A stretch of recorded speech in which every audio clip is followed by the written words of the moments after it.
sangat amat terbuka, sangat amat terbuka buat kabarin kita gitu ya, kayak Vi mau tentang ini dong, atau Vi boleh nggak aku coba mau ngisi di kajian gini, itu sangat amat boleh banget ya guys gitu. Dan sebelumnya, innalhamdulillah namaduhu wa nasta'inuhu wa nastaghfiruhu wa na'udzubillahi min syururi anfusina wa min sayyiati a'malina may yahdihillahu fala mudhillalah wa may yudhlilhu fala hadiyalah. Asyhadu an la ilaha illallah wa asyhadu anna Muhammadan abduhu wa rasuluhu la nabiyya ba'da. Segala puji bagi Allah, Tuhan semesta alam, yang telah memberikan kita kenikmatan sehingga kita dapat berkumpul lagi pada kesempatan pagi kali ini, meskipun hanya baru baru bisa lewat Zoom aja ya guys. Tak lupa salawat dan salam kita panjatkan kepada Nabi besar kita, Nabi Muhammad Shallallahu Alaihi Wasallam, yang telah membawa kita dari zaman kegelapan hingga zaman yang terang benderang dengan cahaya Islam seperti saat ini. Sebelumnya, mari kita buka kegiatan kita pagi hari ini dan mengucapkan basmalah bersama-sama dan dilanjutkan dengan Al-Fatihah. Bismillahirrahmanirrahim. Alhamdulillahirabbil alamin. Arrahmanirrahim. Maliki yaumiddin. Iyyaka na'budu wa iyyaka nasta'in. Ihdinas siratal mustaqim. Siratal ladzina an'amta 'alaihim ghairil maghdubi 'alaihim waladdallin. Amin. Amin amin ya alamin. Oke, langsung aja kali ya. Kan tadi kita juga udah ngobrol sebentar. Gimana Bapip? Udah aman? PPT-nya juga udah terlihat kan Bapip? Aman, insya Allah. Oke, nih Inilah. bahasannya seru banget nih. Pandangan perempuan di dalam Al-Quran itu bagaimana nih ya guys ya. Mungkin langsung aja Bapip, silahkan. Oke, Bismillahirrahmanirrahim. Terima kasih kepada Afi ya yang udah membuka dan memberikan aku kesempatan untuk sama-sama belajar bareng teman-teman sekalian. Insya Allah di pagi hari ini kita bakal sama-sama mereview gimana sih gambaran besar ya secara umum Al-Quran itu eh, apa ya menceritakan peran perempuan dan sosok-sosok figur-figur yang menjadi teladan untuk kita semua. Sebelumnya, teman-teman gimana kabarnya semuanya? Semoga senantiasa dalam keadaan sehat walafiat. Seneng banget akhirnya di kesempatan ini gitu aku bisa menyapa teman-teman semua karena jujur pas dihubungin Zahra seneng banget ya jadi cerita dulu. Kayak maksudnya kayak udah lama nggak ngobrol dan akhirnya di sini diberi kesempatan untuk berbagi dan belajar bareng-bareng tentang perempuan. Bismillah, alhamdulillahirabbil alamin. Alhamdulillahi wa kafa wassalatu wassalamu ala nabiyil mustafa wa ala alihi wa sahbihi wa man sara ala nahjihi wa qatafa. Segala puji bagi Allah, mari sama-sama kita panjatkan yang telah menurunkan Al-Quran sebagai pedoman bagi umat manusia seluruhnya. Tak lupa salawat dan salam kita curah limpahkan kepada suri tauladan kita, Nabi Muhammad Sallallahu Alaihi Wasallam, kepada keluarga, sahabat, serta pengikutnya hingga hari akhir kelak. Teman-teman sekalian, insya Allah tadi seperti yang udah aku sampaikan, eh, tema ini tuh sebenarnya diminta ya oleh Zahra sendiri dan kebetulan ini juga materi yang menarik gitu untuk kita bahas gitu agar kita sebagai perempuan-perempuan muslimah masa sekarang atau era sekarang itu bisa tahu gimana sih Al-Quran itu menggambarkan perempuan dan sosok-sosok siapa aja dan seperti apa yang diabadikan kisah dan namanya dalam Al-Quran. Mungkin kita bisa mulai dulu sebelum ke konteks topik utama ini. Kita harus tahu sejarah sebelum risalah Islam datang gitu. Eh, Perempuan itu dijadikan objek penindasan gitu oleh masyarakat secara umum, baik itu di Jazirah Arab, kemudian di Persia, di Romawi, di Cina, di India. Jadi pada masa itu tuh perempuan menjadi objek penindasan masyarakat. Dan mungkin teman-teman juga udah sering dengar ya, gimana pada masa jahiliyah sebelum Islam datang itu perempuan itu ada di kasta sosial yang rendah dan bahkan seperti tidak mempunyai martabat, bahkan ketika dari keluarga itu lahir seorang perempuan, maka tidak segan-segan keluarga suku Arab ini menguburkan bayi perempuan itu. Kenapa? Karena bagi mereka itu melahirkan ke perempuan itu adalah kecatatan atau bahkan aib gitu, gitu. Jadi pada masa itu, konteksnya adalah perempuan itu, dipandang rendah seperti itu. Saking rendahnya sampai, bayi perempuan yang lahir itu dikuburkan. Nah, kemudian ketika Islam datang gitu ya, dan ini nggak tiba-tiba ya, jadi kan sebelum Islam datang itu sudah ada nabi yang, apa ya, menyampaikan risalah gitu, Nabi Ibrahim kemudian, di Mekah itu ya. Dan kemudian ketika Islam datang, Rasulullah SAW diutus gitu, ini memberikan perubahan yang signifikan gitu, bagaimana Islam itu apa ya, menempatkan perempuan, di mana perempuan itu diberikan hak-haknya gitu, hak pendidikan, kemudian hak bersuara, kemudian juga perempuan itu ditempatkan di martabat yang mulia, seperti itu. Nah, tadi ya, mungkin bisa dilanjut ke slide selanjutnya. Nah, ini tadi yang, tersejarah, lanjut lagi. Nah, prinsip Al-Quran untuk muslimah, gimana sih, Al-Quran itu menetapkan prinsip-prinsip, muslimah gitu. Jadi kita, Allah Subhanahu wa taala berfirman gitu dalam surat An-Nahl, "Man 'amila a'udzubillahi minasyaitonirrajim, man 'amila shalihan min dzakarin aw untha wa huwa mu'minun falanuhyiyannahu hayatan thayyibah." Jadi Allah Subhanahu wa taala berfirman dalam surat An-Nahl ayat 97 bahwasannya barang siapa yang beramal sholih, baik itu laki-laki maupun perempuan, dan dia dalam keadaan beriman, maka Allah jamin akan mendapatkan, kehidupan yang baik. Nah, dari ayat ini gitu, kita bisa menarik 3 prinsip gitu. Dan juga ini, tadi ya, apa namanya, ketika risalah Islam datang itu, Allah udah jelas gitu, dalam ayat ini menjelaskan bahwasannya perempuan itu memiliki ukuran kemuliaan berdasarkan keimanan serta amal yang dilakukan gitu. Berbeda dari sebelum Islam datang gitu. Mereka diperlakukan seperti benda dan juga, tidak memiliki martabat gitu. Nah, di ayat ini tuh Allah mau menegaskan kesetaraan spiritual gitu, untuk laki-laki dan perempuan bagaimana ketika seseorang itu melakukan sesuatu yang baik dan dia beriman, syaratnya beriman, itu maka Allah jamin kehidupan di dunia dengan kehidupan yang baik. Jadi para mufasir itu, menafsirkan atau memaknai apa sih kehidupan yang baik? Itu kehidupan yang dilingkupi dengan makrifat kepada Allah, mengenal Allah. Kemudian kehidupan yang, diberikan kecukupan rezeki gitu setiap harinya. Dan yang paling ahsan dalam, tafsir itu disebutkan mukmin yang qanaah atau menerima, eee, ketentuan Allah Subhanahu wa taala. Kemudian di ayat ini juga maksudnya dalam, Al-Quran itu dijelaskan dalam surat Al-Ahzab itu, bahwasannya perempuan itu memiliki tanggung jawab sosial gitu. Jadi ketika dahulu itu perempuan itu, belum memiliki martabat yang mulia, nah Allah itu turunkan, eee, ketentuan bahwasanya perempuan itu punya tugas, yaitu bertugas untuk mengajak kepada kebaikan dan mencegah kemungkaran gitu. Kemudian yang terakhir, yang tadi kan sebelumnya perempuan itu bahkan jadiin benda warisan. Nah, ketika Islam datang, bahkan perempuan itu diberikan hak untuk punya kepemilikan gitu. Jadi bisa mengatur hartanya sendiri, kemudian bahkan dalam syariat Islam itu perempuan boleh menentukan jodohnya. Dalam hal ini ketika misalnya seorang perempuan itu nggak rela menikah dengan seseorang, maka perempuan itu boleh, menyampaikan hal tersebut. Bahkan pernikahannya itu bisa dikatakan tidak sah atau invalid ketika perempuan itu nggak rela atau nggak ridho, seperti itu.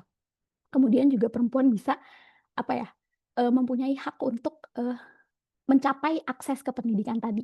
Nah, jadi 3 prinsip, Al-Quran untuk muslimah tadi. Jadi ukuran kemuliaan, seorang perempuan itu ditentukan dari keimanan kepada Allah dan, amal yang dia lakukan. Boleh, lanjut selanjutnya? Nah, teman-teman dari ketiga prinsip tadi, sebelum kita masuk ke gimana nanti, terus, apa namanya, Al-Quran itu, memberitahu gambaran peran kita, di masyarakat, Al-Quran itu udah lebih dulu juga ngasih contoh-contoh teladan atau sosok-sosok yang, eee, diabadikan kisah dan namanya dalam Al-Quran. Jadi, teman-teman tahu Maryam binti Imran, itu adalah sosok perempuan yang Allah pilih, sebagai perempuan yang paling mulia di, muka bumi. Allah memberikan kemuliaan di dunia dan di akhirat karena apa? Karena kesucian dan keteguhan imannya. Jadi, Maryam itu ketika mengandung, kita sama-sama tahu, itu tidak memiliki, eee, suami gitu. Dan pada masa itu, kaumnya itu kan mencela. Kemudian, pada konteksnya itu dia tetap teguh kepada Allah Subhanahu wa taala dan beriman, sehingga eee, kisahnya itu diabadikan dalam, Al-Qur'an yang, kayak gini, qalat imra'atu Imran. Jadi, Al-Qur'an itu menjelaskan bahwasannya Maryam itu diabadikan kisahnya karena apa? Karena keteguhan iman dan kesuciannya. Kemudian contoh teladan perempuan lain, yang diabadikan namanya adalah, Asiyah, istri dari Firaun. Jadi, dijelaskan di tafsir itu bahwasannya Asiyah, ini merupakan perempuan yang beriman kepada Allah melalui risalah yang disampaikan oleh Nabi Musa. Dan ketika Firaun mengetahui bahwasannya istrinya itu, apa namanya, beriman kepada Allah, dia langsung memberitahukan kepada kaumnya dan mengancam untuk, menyiksa, apa namanya, Asiyah ini gitu.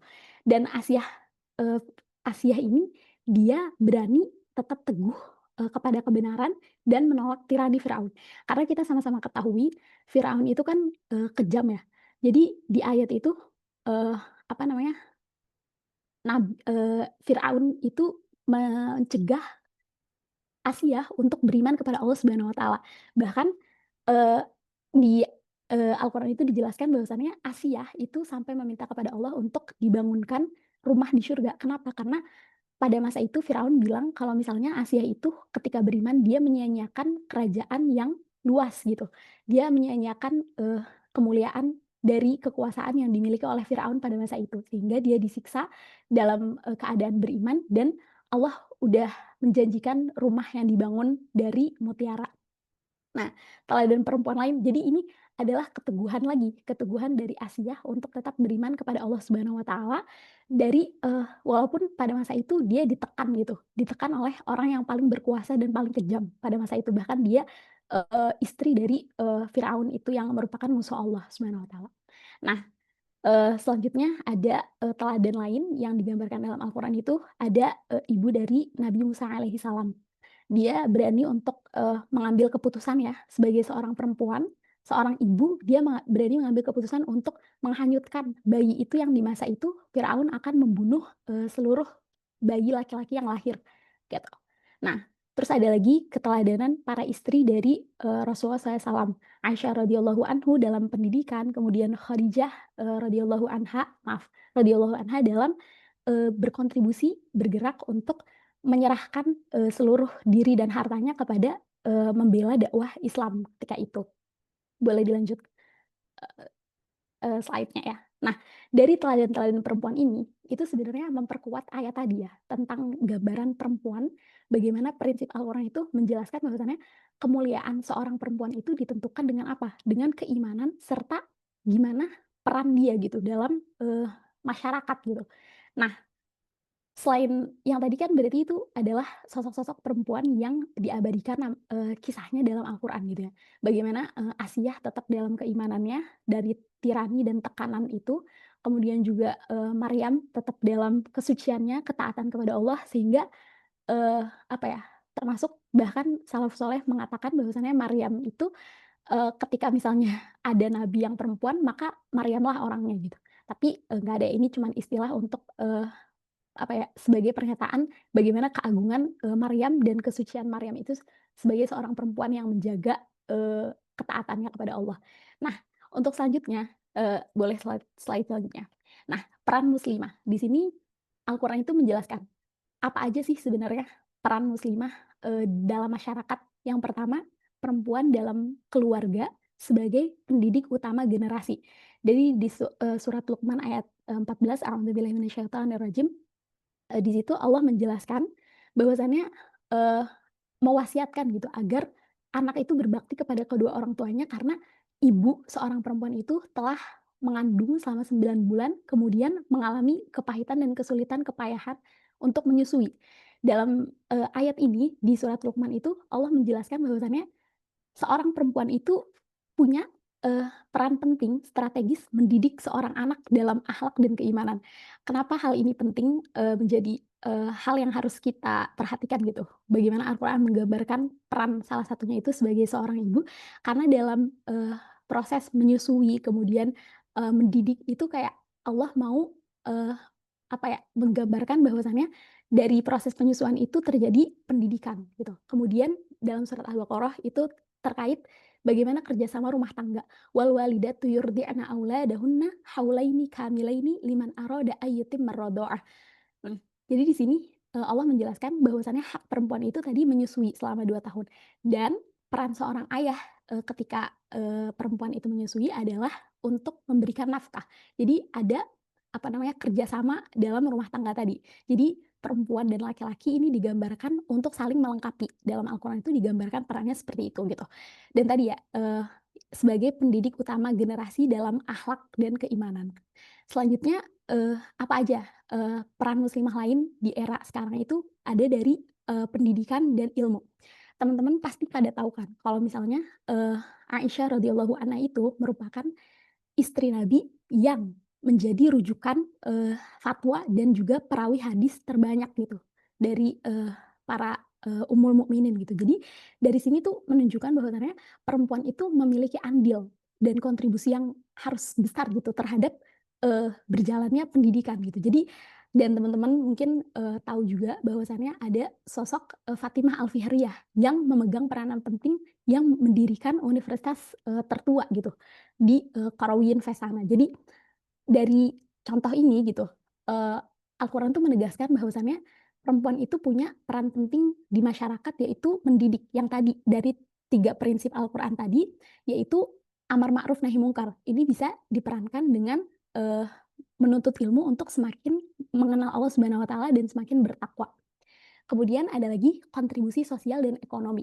Nah, di sini, apa contohnya? Itu pelayanan masyarakat dalam dakwah dan Khadijah sebagai pendukung dakwah. Kemudian juga yang tadi, hak advokasi gitu ya. Ini, Rasulullah SAW itu ketika masa, apa ya, masa berdakwah beliau, baik itu secara sembunyi-sembunyi atau terang-terangan, itu kan beliau, apa ya, didukung, disokong oleh para istri-istrinya gitu. Nah, Khadijah radhiyallahu anha ini termasuk seorang perempuan yang, memiliki peranan penting ketika Rasulullah berdakwah pada masa awal-awal, Islam tadi gitu ya. Memberikan seluruh hartanya kemudian menolong, membantu juga secara psikologis gitu.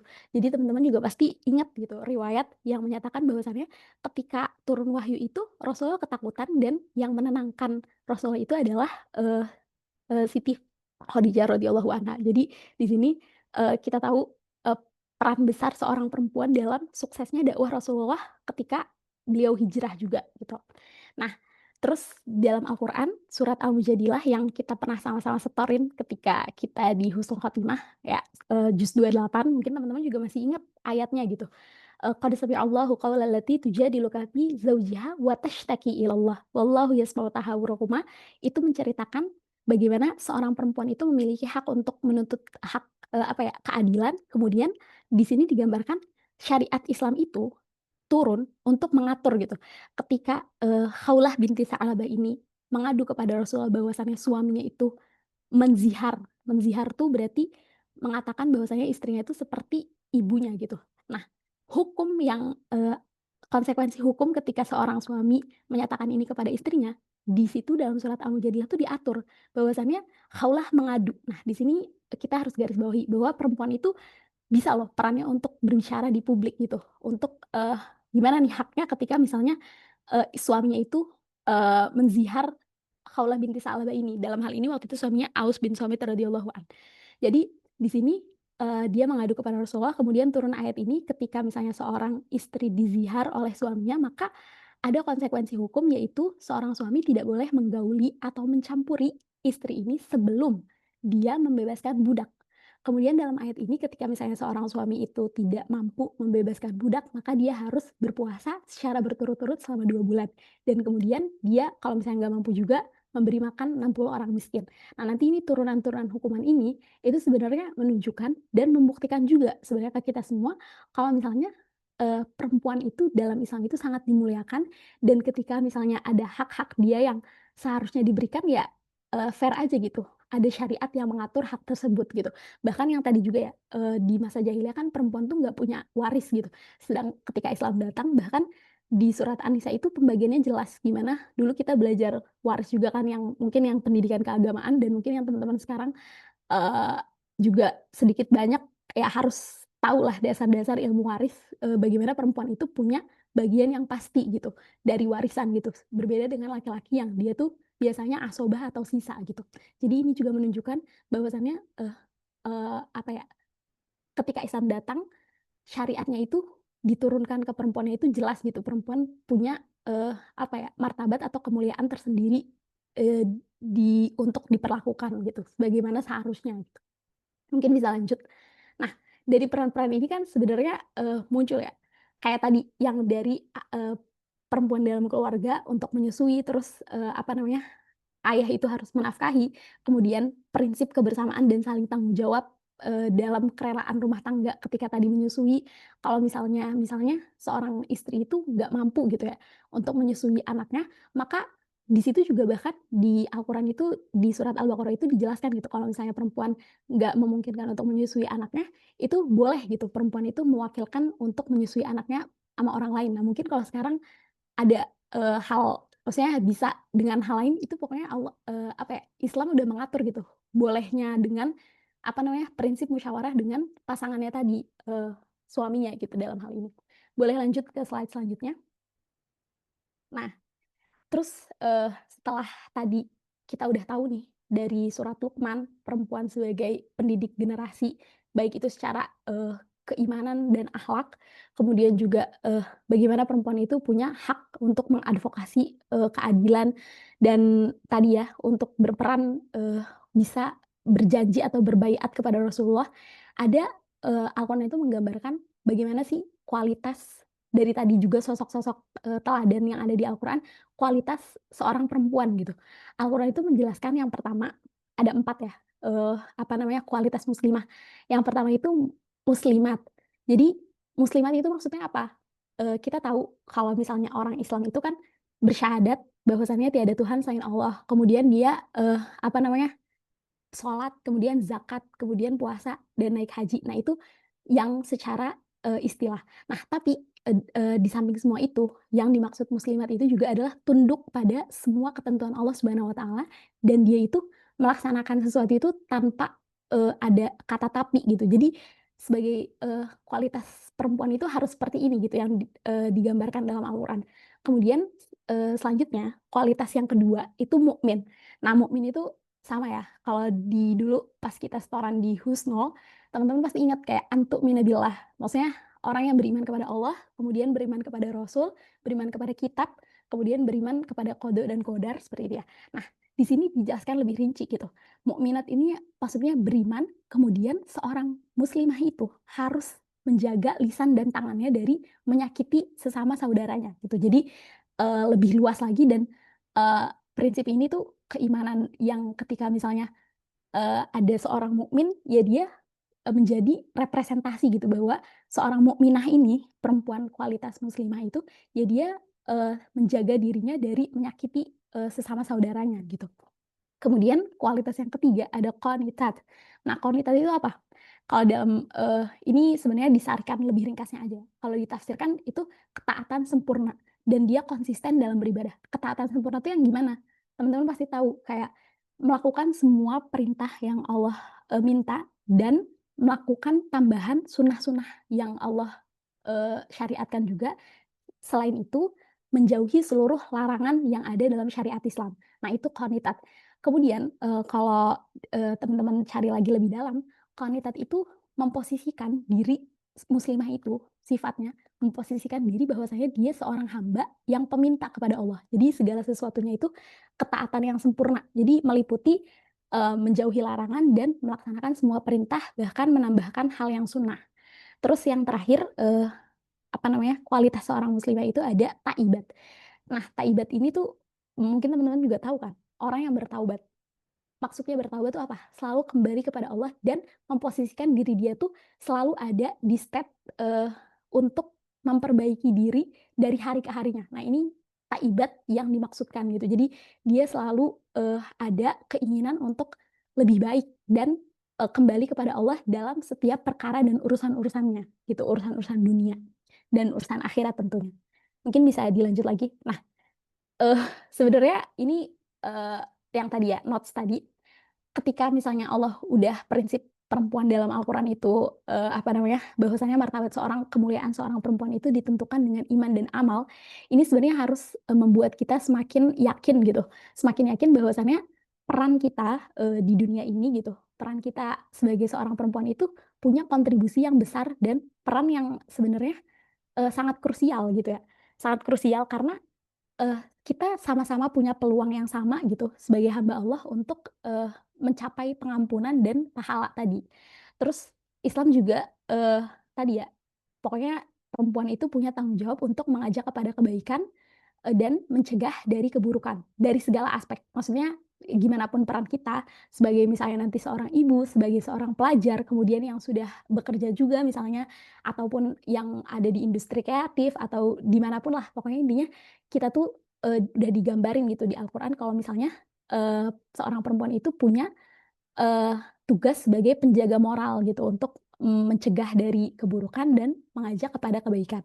Terus tadi perempuan itu punya hak tadi ya, dalam keluarga apa aja hak-hak dia, kemudian untuk ikut terlibat dalam pendidikan, terus berkontribusi di ruang publik. Jadi udah ada ketentuan-ketentuan yang mungkin nanti lebih rinci kita bisa bahas di kesempatan yang lain. Terakhir Eee, sebelum apa ya, kita tadi mungkin refleksi buat kita, kita sebagai seorang muslimah itu udah sejauh mana sih, usaha-usaha kita untuk, eee, mencontoh atau menjadikan bahkan muslimah-muslimah atau figur-figur yang diabadikan kisahnya dalam Al-Quran itu sebagai teladan gitu. Apakah kita sudah, di era sekarang ini udah menjaga dan berusaha tetap, pada keimanan dan ketakwaan kita, dan apakah kita sudah secara maksimal berusaha untuk menuju kontribusi-kontribusi yang jelas gitu, memainkan peran kita sebagai seorang muslimah sesuai dengan apa yang digambarkan oleh Al-Quran tadi gitu. Mungkin ini, gambaran secara besar ya, secara umum bagaimana, Al-Quran itu meringkas, peran-peran yang harus ada dalam seorang perempuan gitu. Baik itu tadi di dalam keluarga, kemudian di dalam masyarakat, kemudian kita sebagai, apa ya, seorang perempuan yang Allah, berikan kesempatan gitu ya, untuk bisa mengenyam pendidikan gitu ya. Karena di sini kan kita, ketika dulu kita belajar, kemudian kita melanjutkan pendidikan, itu kita semakin terbuka lagi, gimana ruang-ruang, publik itu bisa kita isi. Nah, mungkin sekarang pertanyaannya buat teman-teman gitu, apa sih bidang, spesifik yang menurut teman-teman itu, sekarang itu dibutuhkan, peran perempuannya di situ untuk, melaksanakan tugas-tugas kita yang ada, dalam Al-Quran ini gitu. Kayak maksudnya, peran penting apa gitu, yang sekarang itu sangat dibutuhkan, di era ini gitu. Mungkin itu dari aku, selebihnya aku mohon maaf, yang benar tentu datangnya dari Allah Subhanahu wa taala, dan yang salah datangnya dari pribadi aku sendiri. Ini, kita sama-sama belajar dan sekali lagi ya, ini baru, eee, apa namanya, sebagai pendahuluan bagaimana kita, mau gitu belajar lebih dalam lagi dan menjadi muslimah-muslimah yang berdaya gitu di bidang kita masing-masing gitu, di manapun kita berada. Yang jelas intinya, kita sebagai perempuan punya peranan yang penting dan krusial gitu di muka bumi ini gitu, apapun bentuknya gitu ya. Jadi, mungkin ini semua sebagai materi tadi, review tadi itu sebagai pengingat buat kita semua, untuk, semakin belajar dan semakin tahu gitu, seharusnya kita mencontoh atau meneladani sebagaimana muslimah harus, berperilaku seperti itu, intinya lebih kurang seperti itu. Sekali lagi, hadanallahu wa iyyakum ajmain, nastaghfirullah li wa lakum. Aku mau ngucapin terima kasih juga sama teman-teman yang udah hadir, karena beneran senang banget, apa ya, kayak bisa ketemu lagi gitu. Karena mungkin belum ada momennya kesempatan yang lain, dan makasih juga terkhususnya untuk, pengurus Islah 22 yang udah, mengadakan, apa, forum silaturahim ini ya. Jadi kita bisa sama saling ketemu lagi gitu. Mungkin itu dari aku, semoga teman-teman bisa ngambil yang baiknya dan yang paling penting, eee, kita bisa, mengaplikasikan atau merealisasikan gitu ya, apa-apa yang sebenarnya udah ada arahan dan gambarannya gitu di Al-Quran sebagai, pedoman hidup kita semua. Maksud itu, lebih kurangnya mohon maaf. Wassalamualaikum warahmatullahi wabarakatuh. Waalaikumsalam warahmatullahi wabarakatuh. Wah, Masya Allah, Mbak Pip. Ini sangat amat apa ya? Mungkin sebenarnya ini umum banget. Misalnya apa yang Mbak Pip jelasinnya itu secara garis umumnya gitu kan. Tapi terkadang ya manusia kita harus diingetin lagi, tetap harus di reminder terus gitu kan Mbak. Kalau sesungguhnya kita tuh punya peran penting nih dalam segala aspek apapun itu gitu loh. Meskipun kita perempuan tuh nggak ada hal yang bisa menghalangi atau membatasi kita sebenarnya dalam segi agak di pandangan agama Islam ini. Mungkin dari teman-teman kalau ada yang mau nanya, boleh banget mau langsung raise hand dulu atau mau langsung muncul di sini juga nggak apa-apa. Kita diskusi aja ya, ngobrol-ngobrol aja biar seru ya nggak sih Mbak Pip? Biar kayak kerasa lagi ngumpul di masjid kali ya, Al-Husna gitu kali ya Kak. Kita diskusi aja biar seru. Mungkin aku ini sih Mbak, mungkin jadi pemantik dulu kali ya Mbak. Aku mau nanya nih Mbak, gimana sih sebenarnya untuk menurut pandangan Islam sendiri atau menurut Al-Quran itu sendiri dalam menanggapi kan zaman sekarang nih namanya apa namanya independent woman nih Mbak. Maksudnya kayak perempuan yang serba bisa, perempuan yang sebenarnya selalu ngerasa kayak gue bisa kok sendiri, gue bisa kok dan A B C D E F G dan lain sebagainya gitu yang biasa disebut zaman sekarang independent woman gitu kan ya Mbak. Nah, yang kadang kalau terlalu ekstrim pun kadang ngerasa kayak sampai di titik kayak apa ya? Kayaknya gue gak butuh deh yang namanya hai ada tamu ya, ada gestar gitu. Lanjut kayak kayak apa rasanya kayak sampai ekstrimnya tuh kayak kayaknya gue nggak butuh deh yang namanya nikah atau kayaknya gue nggak butuh nih yang namanya punya pasangan dan sebagainya gitu kan Mbak. Nah, sebenarnya gimana sih menurut pandangan Islam dan Al-Quran ini gitu dalam menanggapi fenomena independent woman ini? Sebenarnya independent woman tuh nggak yang maksudnya suatu hal positif juga gitu kan membuat kita sebagai perempuan tuh bisa lebih mandiri, bisa lebih mengekspresikan diri dan sebagainya gitu. Tapi kalau buat menurut pandangan Islam itu sendiri gimana, Mbak? Kini itu Mbak dari aku. Wah, Adinda, hai.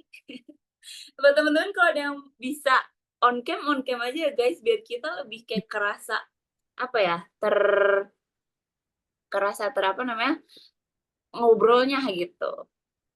Oke, iya benar teman-teman yang bisa. Sebenarnya ini kayak belajar bareng aja sih, diskusi bareng juga. Tadi Avi makasih banget pertanyaannya tentang fenomena independent woman yang mengarah sampai merasa kita tuh nggak butuh lah menikah gitu ya. Sebenarnya perlu diketahui dulu. Sebenarnya ini nyambungnya ke soal ini sih, fikih nikah ya. Soalnya kan kalau misalnya pandangan Al-Quran sendiri itu tadi udah dijelasin ya. Maksudnya gini, mungkin belum lebih rinci karena ini masih umum. Jadi perempuan dan laki-laki itu kan eh, diciptakannya itu dari nafs yang sama gitu. Dan di surat Al-Baqarah itu dijelaskan bahwasannya perempuan dan laki-laki itu punya saling bahu membahu gitu. Nah, tapi soal independent woman ini, kalau misalnya tadi soal ada sampai ekstrimnya berpikir untuk nggak menikah, itu maka sebenarnya kita tahu kalau ini masuknya ke hukum fikih, Vi. Soalnya kan kalau maksudnya sampai ekstrim dia berpikir untuk nggak menikah, itu tuh bahayanya adalah gini, menikah itu merupakan syariat Nabi gitu. Dan kita pernah tahu belajar hadisnya bareng-bareng, siapa yang nggak mengakui syariat itu, maka dia tuh kayak ada indikasi dia nggak meyakini kebenaran syariat itu. Cuman dalam fikih kan hukumnya menikah itu beda-beda. Ada yang dia wajib, dia sunnah, atau bahkan dia haram gitu ketika kondisinya berbeda-beda. Kalau misalnya independent woman sendiri, itu justru dalam Islam itu jelas kita tuh bagus ya. Maksudnya untuk seorang perempuan berdaya, kemudian mandiri, itu jelas. Tapi ketika dia mengarah sampai apa namanya ada pikiran untuk kayaknya nggak butuh menikah. Sebenarnya makanya pertanyaan itu balik ke orang tersebut karena di zaman yang sebenarnya sekarang penuh fitnah ini, menikah tuh bisa jadi salah satu eh, apa ya solusi yang ditawarkan oleh Islam itu sendiri dari kacamata Al-Quran. Jadi ketika misalnya ada perempuan yang gue nggak butuh laki-laki lah, karena udah mandiri segala rupa dan bisa sendiri segala macam. Tapi sebenarnya ketika misalnya, kita tahu sebenarnya mungkin teman-teman yang, pernah meneliti, eee, indeks, saat ini hubungan antara perempuan dan laki-laki, perzinahan itu semakin meningkat. Tapi di sisi lain orang-orang menyalahkan kayak ekonomi dan lain sebagainya gitu, kayak yang membuat, angka pernikahan itu semakin mundur. Tapi sebenarnya mungkin pertanyaanku nggak terlalu menjawab sih, tapi intinya adalah ketika misalnya independent woman itu, menjadi landasan seseorang tidak menikah, itu maka, maksudnya bukan menentang, kayak ekstrim sampai kayak nggak perlu menikah, itu kayaknya, harus dikembalikan lagi, apa gitu tujuan dari, yang maksudnya dia harus belajar lagi sebenarnya diri dia ini sebagai seorang muslimah gitu ya, eee, bisa nggak dia maksudnya meyakinkan diri dia kalau dia tuh akan selamat dari, fitnah-fitnah dunia, pertama itu dan kemudian independent woman-nya ini nggak boleh sampai membuat dia, jauh dari ketakwaan. Itu yang aku belajar ya, intinya kayak nggak boleh sampai menentang syariat nikah itu sendiri gitu. Cuman kalau misalnya justru kalau dalam Islam ya, justru perempuan tuh memang harus berdaya, tapi batasannya kalau sampai menentang pernikahan itu yang nggak dibolehkan oleh para, ulama kita. Walaupun ya tadi ada ya, ulama-ulama yang, memutuskan untuk tidak menikah kayak Imam Nawawi, tapi itu menyibukkan dirinya dengan ilmu gitu. Nah, kita emang, kalau kita mungkin aku bisa balikin tanya ke forum sih, pada masa zaman sekarang ini, masih memungkinkan nggak untuk diri kita tuh sibuk dengan ilmu, eee, jadi kita baru tuh boleh akhirnya kayak ya nggak menikah gitu dan selamat dari fitnah-fitnah yang ada gitu. Itu sih sebenarnya. Tapi ya ini lebih ke kalau yang ekstrim tadi sampai menentang atau tidak setuju ke pernikahan karena dia saking udah independennya itu, sebenarnya boleh nanti ditanya ke yang ahli fikih aja sih. Karena aku nggak terlalu, apa ya, mendalami itu juga. Cuman ini yang dari perspektif Al-Quran itu pokoknya intinya lebih ke, kepercayaan kepada syariat Islamnya itu yang harus apa ya, hati-hati di zona ininya gitu. Mungkin itu sih, Vi. Oke, berarti intinya adalah boleh jadi independent woman tapi yang bertakwa gitu ya Mbak ya. Jadi kayak independen yang bertakwa gitu. Jadi tetap ya kita boleh mandiri dan sebagainya tapi tetap jangan melupakan syariat-syariat yang sebenarnya udah jadi ketetapan ada di dalam Al-Quran gitu kan ya Mbak ya gitu. Iya, Nah, betul betul. jangan Maksudnya sampai ya. hal baik malah menjauhkan kita ke Islam gitu atau enggak ke Allah gitu kan ya Mbak ya. Iya iya iya. Oke, oke. Wah. Ini cukup sangat amat jadi reminder in this era ya, apa in this ekonomi. In this era, in this ekonomi ya pokoknya. Mungkin teman-teman ada yang mau nanya, ayo guys. Aku mau nanya. Boleh, boleh. Gimana, Nun? Aku lupa deh, Bapip. Kita di Husnu tuh kan ada yang ngomong kayak Umi sama Madrasatul Ula ya. Itu di pelajaran apa ya, Bapip?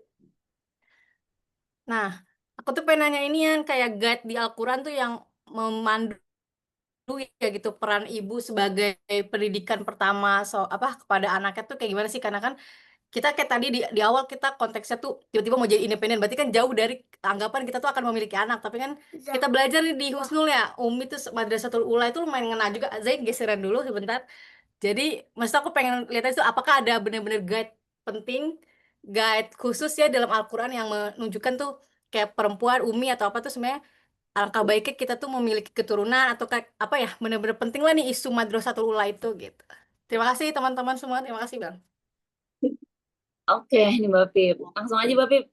Dijawab pertanyaannya Nun ini. Benar-benar.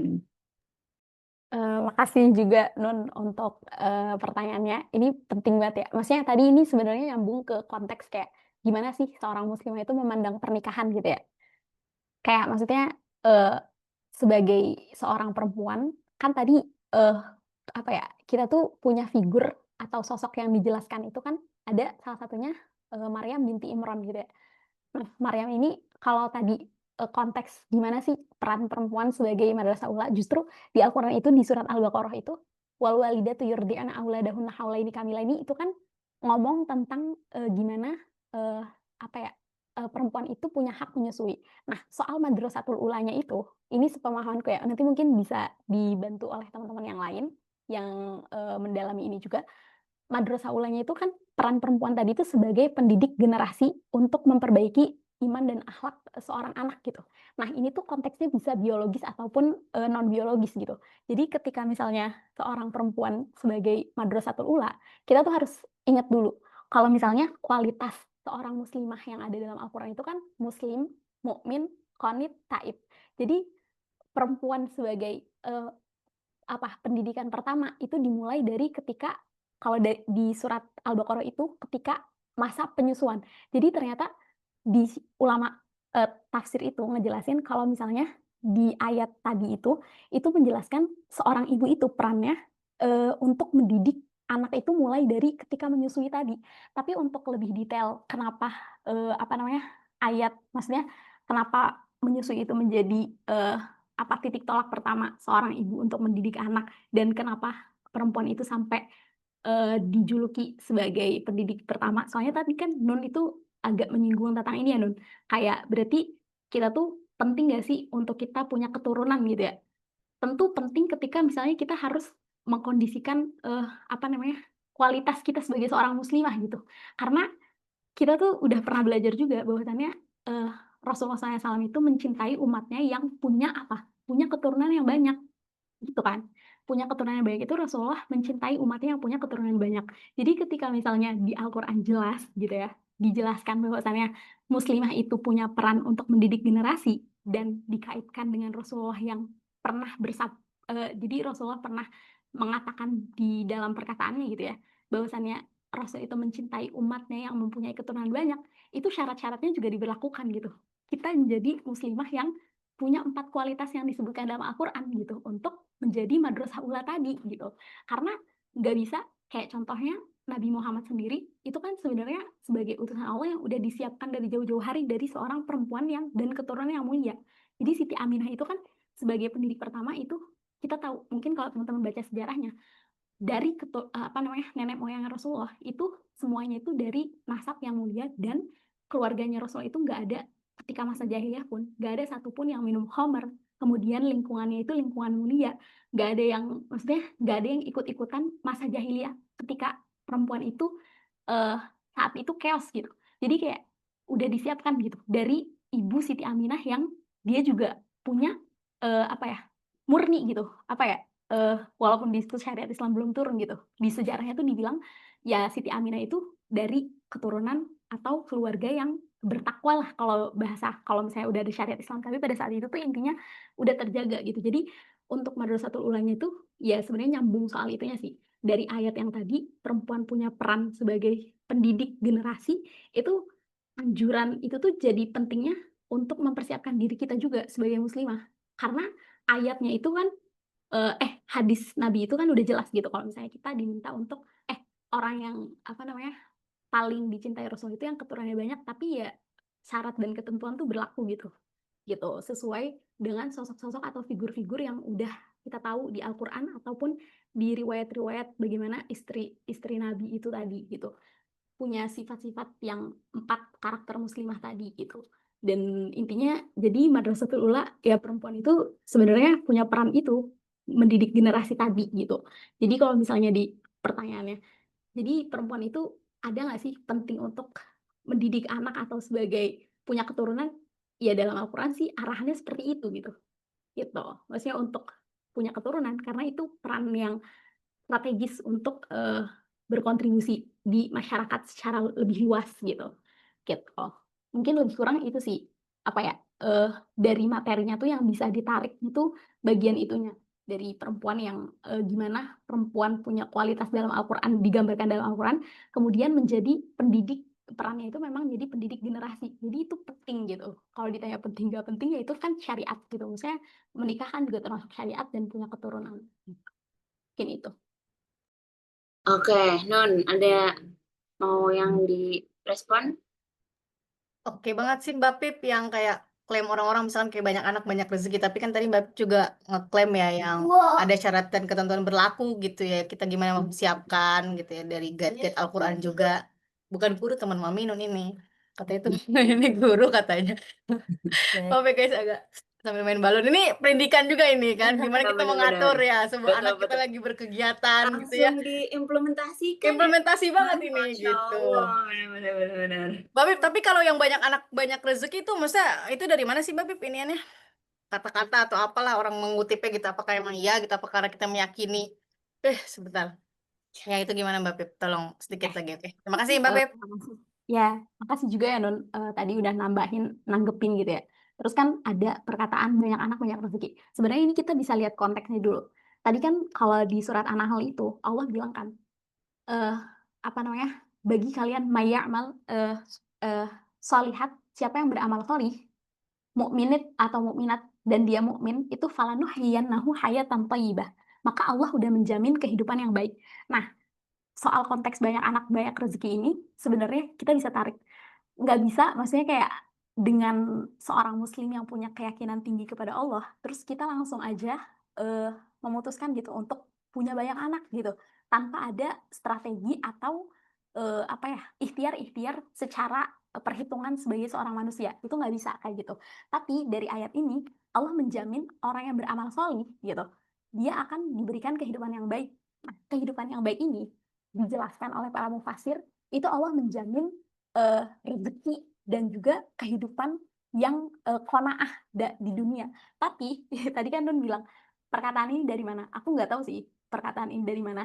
Tapi intinya kalau point of view dari ayat itu tuh intinya kita sebagai seorang mukmin atau muslimah itu kita harus punya keyakinan tinggi dulu kepada Allah gitu karena tadi peran yang disampaikan di Al-Qur'an untuk perempuan itu kan mendidik generasi ya untuk apa namanya peran strategisnya itu mendidik anak gitu agar akhlak dan keimanannya itu bagus gitu. Nah, ketika misalnya banyak anak banyak rezeki tanpa ilmu, nah ini nggak bisa juga karena sebenarnya tahapan-tahapan gak usah jauh-jauh tadi ketika Al-Qur'an menjelaskan kualitas muslimah aja itu tuh ketika dia apa namanya taat kemudian dia eh, orang yang bertaubat itu kan ada tahapan-tahapan dia nggak bisa langsung maksudnya konteks apa banyak anak banyak rezeki itu nggak bisa langsung diaplikasi kayak gitu gitu tapi dengan keyakinan seorang mukmin dan ikhtiar itu ngebuat dia punya strategi-strategi yang harusnya dia lakukan gitu jadi kalau misalnya banyak anak banyak rezeki kita nggak bisa langsung aplikasi tanpa kita ada usaha dan pertimbangan-pertimbangan sebagai seorang manusia tapi tidak meniadakan atau menafikan apa yang udah Allah bilang kalau misalnya kita beramal solih itu Allah akan menjamin kehidupan yang baik gitu itu tuh Allah jamin beneran dengan ya tadi syaratnya itu kita beriman gitu nah tapi turunan keimannya itu banyak gitu nah mungkin ini nanti bisa dijelaskan di sesi lain tapi intinya banyak anak banyak rezeki ini nggak bisa kita pahami secara tekstual gitu loh tapi kita sebagai seorang muslimah itu harus yakin gitu bahwasannya kita punya peran tadi mendidik generasi muslim itu tapi konteks ketika misalnya banyak anak banyak rezeki itu nggak bisa langsung kita maknai secara tekstual gitu kayak ya udah deh kita punya banyak anak aja biar kita rezekinya banyak nggak kayak gitu gitu jadi intinya itu sih kayak nggak bisa dipahami secara dari kata-kata secara teksnya kayak gitu gitu. Cuman kayak ada kita tetap harus punya keyakinan. Ini nggak mungkin terdengar kontradiktif ya kayak wah kita harus yakin kalau Allah tuh bakal ngejamin kita bakal dikasih kehidupan yang baik. Tapi konsepnya tuh yang mau aku tekanin adalah sebagai seorang yang beriman gitu, kita harus percaya bahwa ketika kita beramal solih itu Allah akan jamin. Tapi kan ikhtiar-ikhtiar yang secara manusiawi itu tetap harus kita pertimbangkan gitu. Kayak nggak bisa tiba-tiba punya anak, banyak anak langsung banyak rezekinya itu nggak nggak kayak gitu konsepnya gitu. Mungkin itu sih Nun. Kalau dari peran perempuan sebagai pendidik dan kalimat banyak anak banyak rezeki dari apa namanya falanuhyiyannahu hayatan thayyibah ketika dia beramal solih gitu nggak bisa itu kok aku berbelit-belit ya tapi intinya itu sih mungkin kalau misalnya nanti ada yang mau kamu tanyain lagi karena gak jelas boleh sih nanti mungkin aku akan memproyeksikan lebih langsung ke inti yang kamu maksud itu gitu. Tapi banyak anak banyak rezeki nggak bisa dimaknai secara tekstual walaupun Rasulullah bilang Rasulullah paling mencintai umatnya yang banyak anaknya gitu. Tapi kan itu juga ada syarat ya. kayak gitu. Maksudnya dengan mencapai tadi 4 karakter muslimah yang harus kita punya dulu sesuai dengan gambaran-gambaran sosok yang ada dalam Al-Quran tadi gitu. Oke, berarti tetap harus well prepare lah ya gitu ya. Banyak anak banyak rezekinya well prepare tapi gitu. Jangan yang secara gamblang saya mau mencari rezeki dengan banyakin anak gitu. Itu Nah terlalu iya gamblang banget ya. itu tepat berarti nggak bisa kayak gitu konsepnya. Oke. Aman Nun? Kalau aman kita next ke pertanyaan yang lainnya. Aman Nun? Oke, siap. Nih Mbak. Aman. Syukron, Mbak Pip. Oke. Oke, ini aku langsung bacain, ini ada dari Jawil nih Mbak. Mbak Pip, aku izin nanya, kalau perempuan sudah menikah tapi berkarir itu gimana? Soalnya kan perempuan itu sebisa mungkin di rumah aja. Di rumah aja kan untuk menghindari fitnah. Nah, kalau dari segi Islam sendiri, untuk perempuan yang sudah menikah itu tetap kerja gimana? Sama mungkin tipsnya juga boleh harus kayak gimana? Harus gimana? Kayak galau gitu nggak sih WKWK pengen kerja tapi bingung juga. Terima kasih Mbak Pip.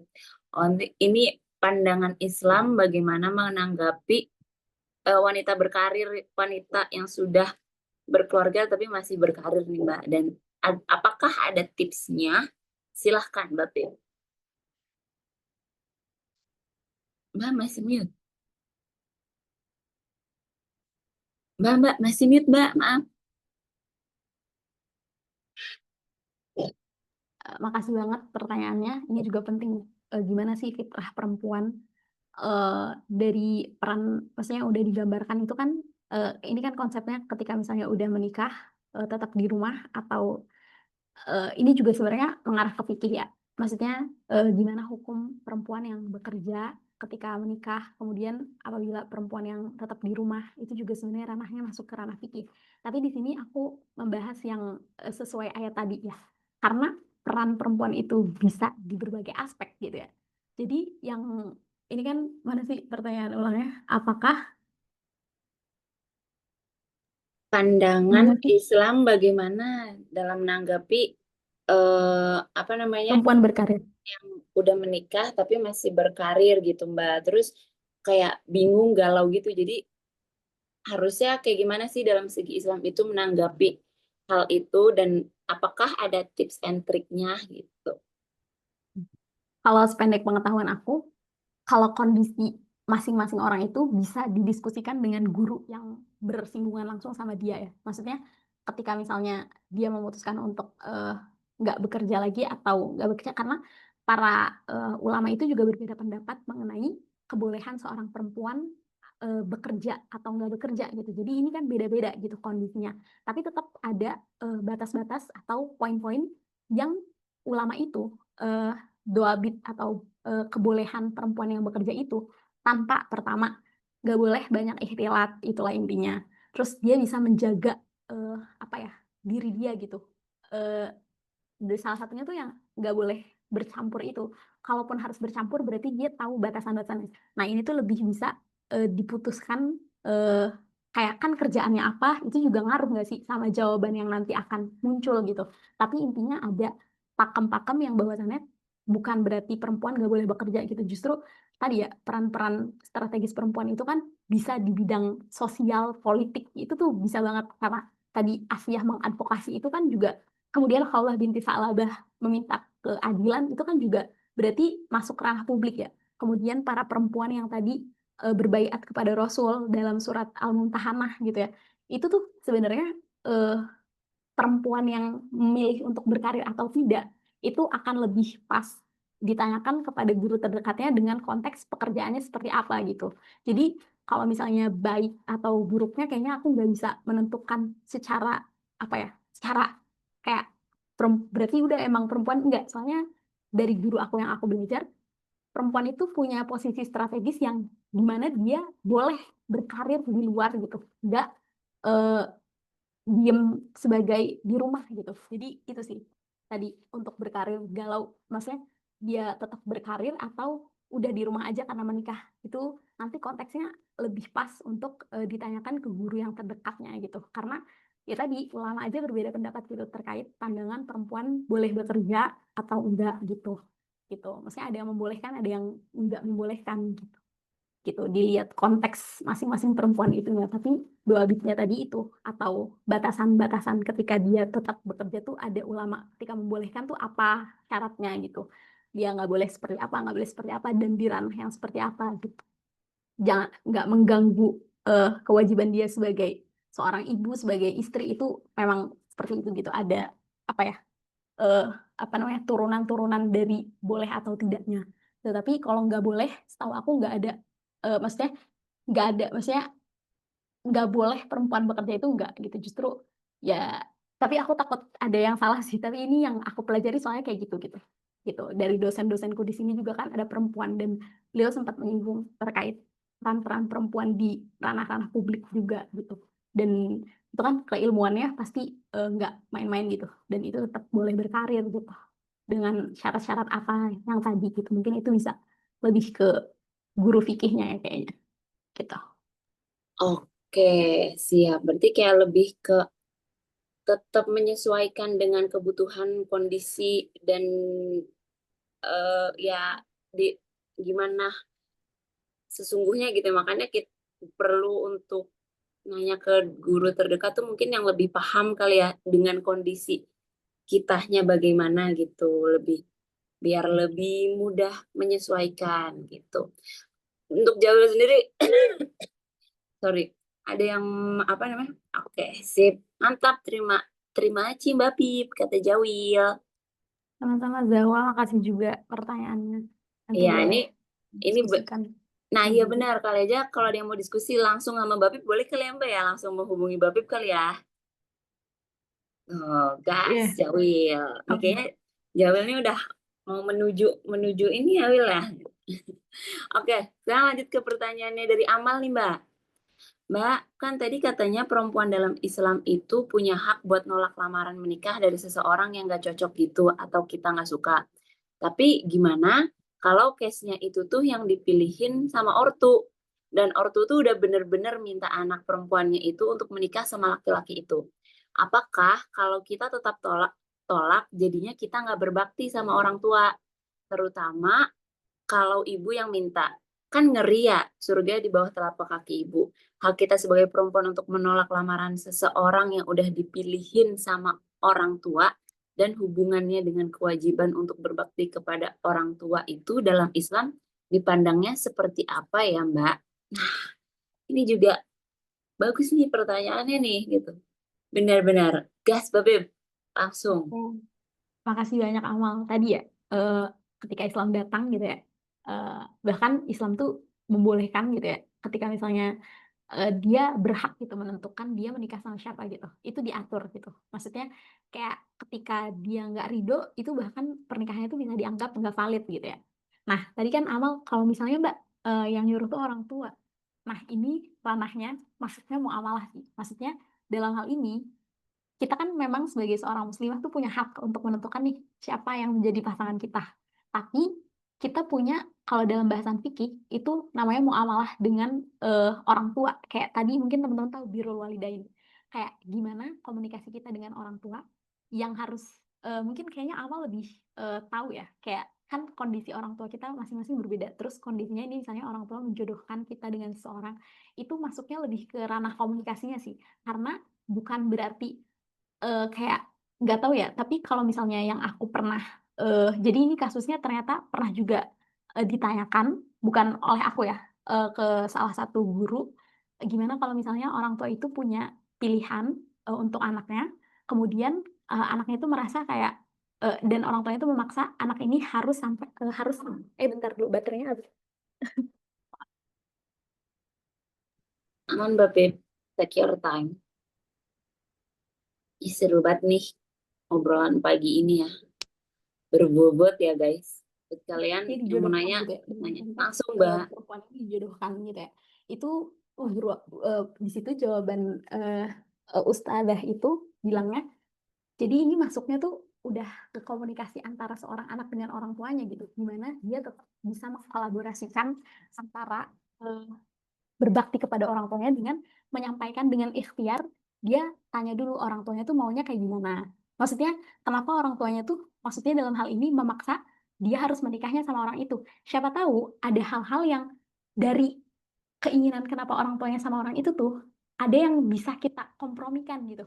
Karena ranahnya tuh bukan soal kayak berarti kayak langsung menolak itu, nggak ada diplomasi dulu antara anak sama orang tua, kayak dia dikomunikasikan dulu kayak karena orang tua itu kadang ngerasa kalau yang dari ustadzah itu ya, dia bilang kayak gini, karena bisa jadi orang tua kan ngerasa dia yang tahu anaknya, dia pengen yang terbaik buat anaknya.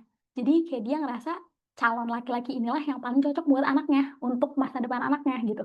Jadi akar dari itu tuh sebenarnya harus ditanyain dulu ke orang tuanya, kenapa orang tua itu yakin banget laki-laki ini gitu. Dan kita sebagai perempuan juga, sebagai seorang muslimah yang menjunjung tinggi berbakti kepada orang tua juga, bisa tahu dulu alasan sehingga nanti kompromi-kompromi kenapa kita menolak juga kita jabarkan lagi gitu, kenapa kita nggak mau, dan cari jalan tengah gitu. Jadi intinya ini bukan ranah kayak menolak, tapi ini kayak harus ada seni komunikasinya sih. Mungkin teman-teman juga bisa lebih tahu kan, karena kondisi masing-masing orang tua juga berbeda dan kita sebagai anaknya juga ada di kondisi yang berbeda. Tapi intinya di situ konteksnya itu tetap mematuhi atau apa ya, mengikuti adab-adab berkomunikasi dengan orang tua, tapi bukan berarti mutlak apa yang orang tua minta itu, apalagi ini soal urusan apa ya yang masih bisa dibicarakan, bukan soal akidah gitu. Maksudnya kan laki-lakinya tuh bukan kayak menyuruh, maksudnya orang tua kita bukan menyuruh yang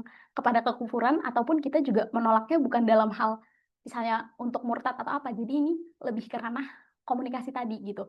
Kalau misalnya untuk kolot atau segala macam, biasanya orang tua tuh yang ini bukan ustadz itu lagi yang mengusulkan, kayak minta ada orang yang didengar sama orang tuanya, misalnya guru orang tuanya yang bisa mengkomunikasikan ke orang tua itu gitu. Tapi intinya ranahnya bukan, tetap ada adab-adabnya kita sebagai seorang anak gitu, yang hormat kepada orang tua gitu. Untuk pilihan orang tua ini cuman dikomunikasikan jalan tengah yang bisa diambil tuh seperti apa gitu untuk menyelesaikan perjodohan ini gitu, agar dua-duanya tuh sama-sama enak gitu. Tapi intinya itu memang benar tadi yang Amal bilang, kayak kalau orang tua nggak ridho terus kita nikahin sama orang lain gitu, walaupun konteksnya saat ini ada ya terjadi seperti itu, tapi kita sebagai seorang muslimah yang tadi udah dibilang perintah Allah kan untuk apa ya, berbuat baik kepada kedua orang tua. Nah, itu tuh bisa komprominya tuh banyak gitu. Jadi itu bisa disesuaikan gitu dengan kondisi keluarga masing-masing dan orang tua masing-masing. Tapi pakem untuk berbakti kepada orang tua itu emang udah jelas gitu. Kita diminta untuk punya adab-adab tersendiri untuk uh, berbuat ihsan kepada orang tua gitu. Tapi kalau soal penjodohan, yang aku tahu ranahnya masuknya ke soal kompromi antara anak dan orang tua tadi gitu.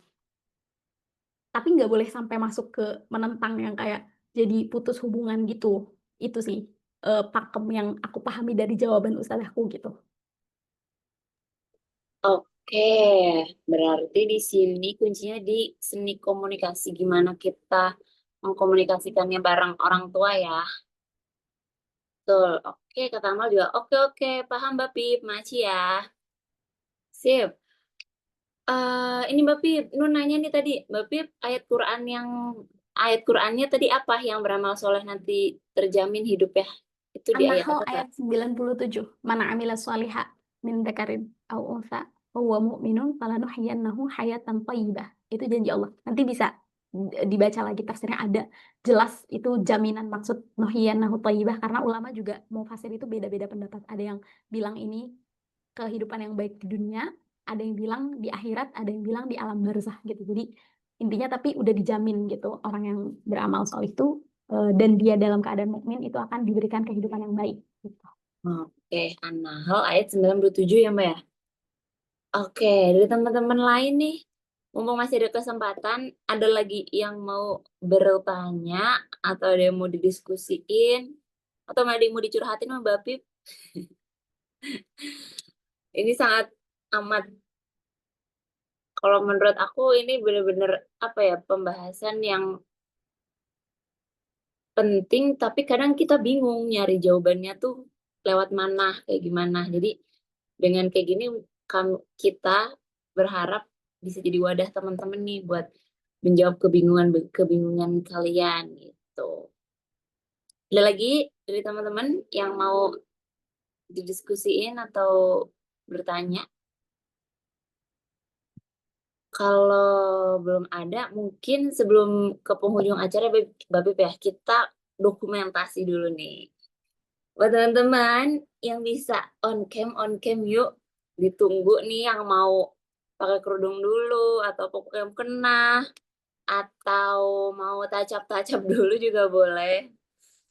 You guys, let's go. Teman-teman yang memungkinkan boleh dong buka. Jujur Bener. aku kayak senang karena ini ajang silaturahim banget sih. Betul. Ayo, let's go. Ada Aisyah, ada Hmm. Nuha, Dinda, Mei, Fatimah, Tapi ya, Vi, Wafa, sebenarnya aku mau nanya tahu, Ida. Vi. Oh, boleh. Sambil nunggu teman-teman ini boleh dong, boleh. Silahkan langsung aja.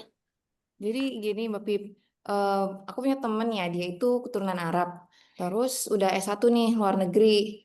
Nah, terus sempat dikenalin sama orang yang keturunan Arab juga, tapi ternyata orangnya itu tuh maunya perempuannya tuh yang tidak berpendidikan gitu tuh. Terus yang manut, sehingga dia itu merasa bahwa, oh kalau mau jadi istri untuk keturunan Arab tuh harus kayak gitu. Sehingga dia ragu untuk melanjutkan S2-nya gitu. Jadi karena beranggapan tidak akan ada yang mau menerima, akhirnya dia kayaknya nggak perlu S2 deh gitu karena orang Arab keturunannya maunya kayak gitu istrinya yang tidak berpendidikan, biasa-biasa aja, manut diam di rumah gitu. Nah, kira-kira menurut Mbak Pip gimana tuh Mbak?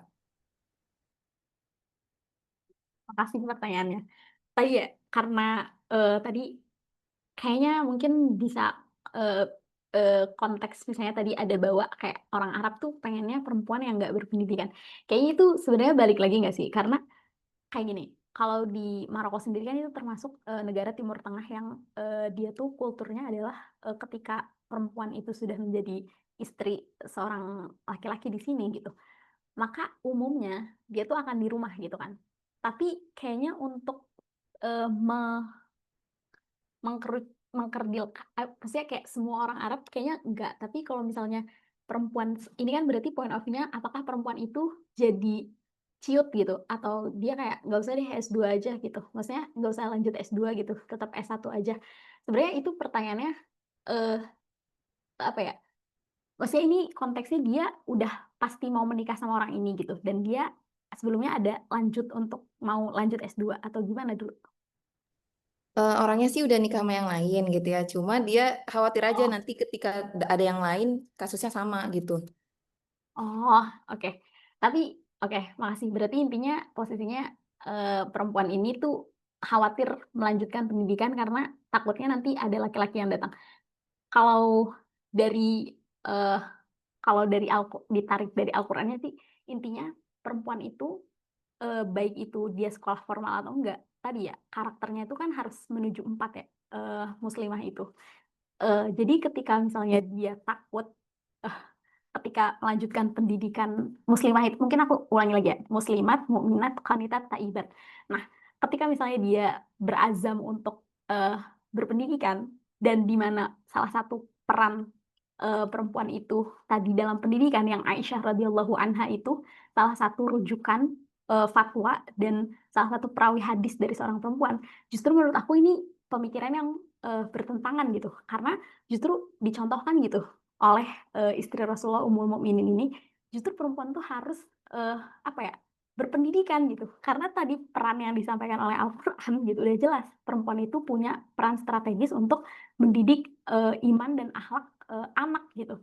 Jadi harapannya orang-orang perempuan berpendidikan itu ya bisa mencetak generasi-generasi yang beriman dan berakhlak gitu. Jadi ketika misalnya seseorang eh, mengubur mimpinya untuk menuntut ilmu, justru ini apa ya, bertentangan dengan apa yang gambaran perempuan dan peran yang dimainkan oleh perempuan dalam Al-Quran gitu. Jadi lebih ke arah itunya sih.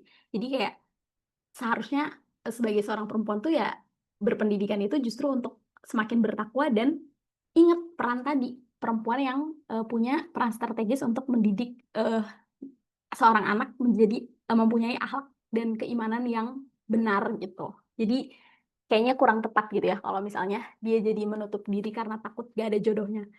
Maksudnya ketika dia mau melakukan peranan-peranan yang udah digambarkan dengan jelas gitu, dengan gambaran yang dan anjuran atau peran strategis yang udah dijelasin di Al-Quran itu gitu. Jadi kayaknya nggak tepat juga sih kalau misalnya dia jadi mengubur keinginan dia untuk menuntut ilmu karena takut ada kasusnya kejadian lagi seperti yang ini gitu. Karena ikhtiar-ikhtiar yang lain, dan aku yakin justru perempuan-perempuan yang menuntut ilmu tuh ya walaupun nggak tahu ya kedengarannya bullshit atau enggak, tapi nanti bakal ketemu gitu. Maksudnya kan Allah udah tadi di surat Al-Baqarah itu dikasih tahu juga kalau misalnya perempuan dan laki-laki itu saling melengkapi kan. Dan apa namanya? eh, apa ketika misalnya perempuan ini takut berpendidikan tinggi karena nggak ada jodohnya, kayaknya nggak tepat aja, kurang tepat gitu. Gitu. Oke, mungkin lebih ke kayak yang apa sih yang ini kayak yang baik untuk yang baik. Insya Allah kalau kita memperbaiki diri jadi lebih baik terus, lebih baik lagi, insya Allah yang akan menerima kita juga bisa dapat yang lebih baik lagi. Mungkin emang si yang nggak mau menerima perempuan pinter itu emang nggak. Oke oke. Ya, nggak usah dilanjut lah. Pokoknya bener-bener. Soalnya ini juga sempet jadi apa ya? Buat Afi juga sempet jadi ada pertimbangan kayak takut gak sih, takut dipandang kayak ngapain perempuan, kan suka masih ada stigma-stigma kayak gitu ya Mbak ya, kak. Ngapain sih perempuan berpendidikan tinggi-tinggi, ngapain sih perempuan orang ujung-ujungnya jagain anak, ujung-ujungnya jaga rumah. Ya apa salahnya aku menjadi babysitter, maksudnya kayak aku menjaga anak dan jadi koki di rumah dengan pendidikan yang baik, apa salahnya gitu kan, nggak ada salahnya kan gitu. Gitu sih. Ini ada lagi yang mau nanya dari Sofi, aman? Aman. Oke, Banyak masih. alhamdulillah. Oke, kalau nggak ada lagi, kalau belum ada, let's go. Kita siap-siap dokumentasi, guys. Yuk, yang Teman-teman Q. memungkinkan buat buka fitur kamera, boleh dong. Aku Dan ini benar-benar ada. mau lihat muka Betul. teman-teman. Ini kita udah berapa tahun lulus coba? Udah 6 tahun kan? Ini 6 tahun, guys. 6 tahun tuh kalau jadi anak tuh udah 1 SD. Ayo guys nih, Adila, ada Aisyah, Dinda. Ayo guys, Nuha, Anuha. Aisyah, Oh, oke, aman Mei, Cipa. awan sih Pak. Cita, ada Ainul Mardia, Oh iya boleh coba. dong. Let's go. Sarah, Bener. Sopa. Hai Hilwa, teman juga. Ini seru nih. Let's go, let's go. Nama Sarah, kayak so asik, Pi, sumpah. Maaf ya. gak apa-apa Mbak. Ini kita kayak coba kita bayangkan kayak ini lagi ada depan masjid gitu loh, kayak oke mau kena gitu kan. Masih pada belum mandi gitu misalkan, kayak misalnya hari libur kan kayak gitu kan, kayak kita baru pada mandi duhur gitu kan. Nah, ayo guys, gas. Oke, nggak apa-apa, Nuha. Kalau udah siap semua nih, kita mulai nih SS-nya. Oke, ada lagi. Meme. Ini Meme ini yang baru menjadi ibu nih, Masya Allah. Ya Allah, Allah, Wafa. Mei. Oke, kalau emang kayaknya udah kali ya. Atau kita hitung dalam 3. 1, 2. Ini Meme. 3. Oke, udah siap ya guys. Ini aku SS ya. Oke, Cita juga hadir. Let's go. Siap ya? 1, 2, 3. Oke, wait. Simpan dulu guys. Lagi ya guys. Oke, bergaya. 1, 2, 3.